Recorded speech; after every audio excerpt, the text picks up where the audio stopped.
Satan can only mess up what God has made up.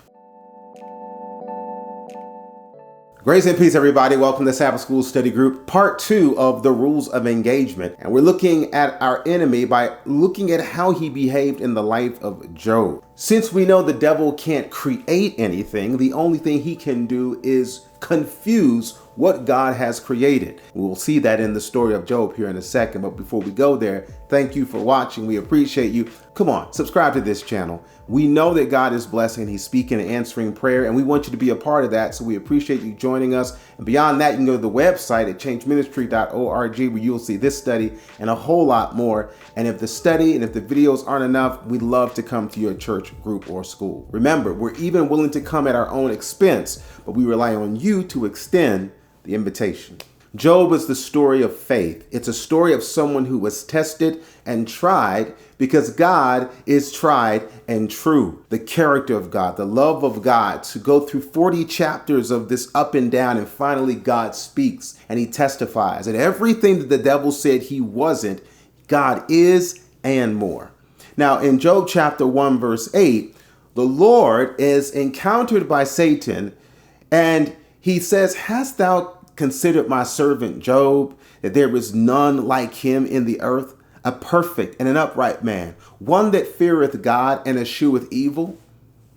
It's interesting that God is speaking of Job, but he's speaking of Job, who is clearly a reflection of his character. This is what God has made. God has made a righteous man, and his testimony and his witness, it shows that he's got to walk with God. So that's what God's made. It's what he has set up, and where Job has decided to stand, and look what the devil does. In verse number 9 through 11, Satan answers the Lord and says, "Doth Job fear God for naught? Hast thou made a hedge about him, and about his house, and about all that he hath on every side? Thou hast blessed the work of his hands, and his substance, and increased in the land."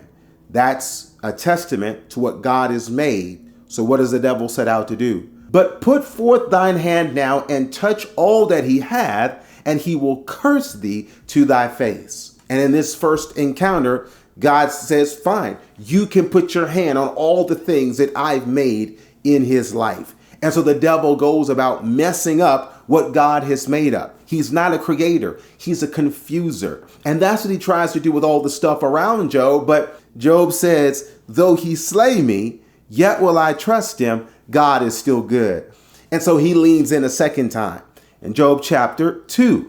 Verse 3, the Lord says to Satan, "Hast thou considered my servant Job, that there is none like him in the earth, a perfect and an upright man, one that feareth God and escheweth evil, and still he holdeth fast to his integrity, although thou movest me against him to destroy him without cause."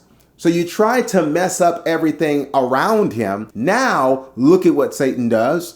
Satan answers the Lord and says, "Skin for skin. Yea, all that a man hath, he will give for his life.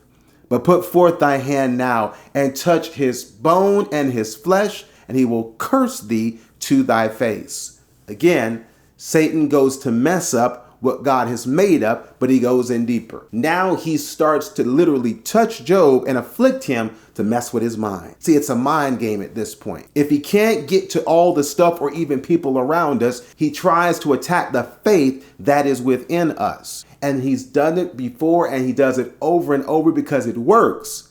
But there's a faithful generation now who's working and ministering and even being an example to win more, to become a part of this faithful generation. And we've got to remember and be cautious and advised that the devil is a liar, and he specializes in perverting what God has created, whether it's marriage, whether it's the church, whether it's truth, whether it's integrity, all the fruits of the Spirit or the manifestations of the love or the presence of God. His job is to mar it. It's our job to maintain it. He can win if we let him mess up whatever God has made us.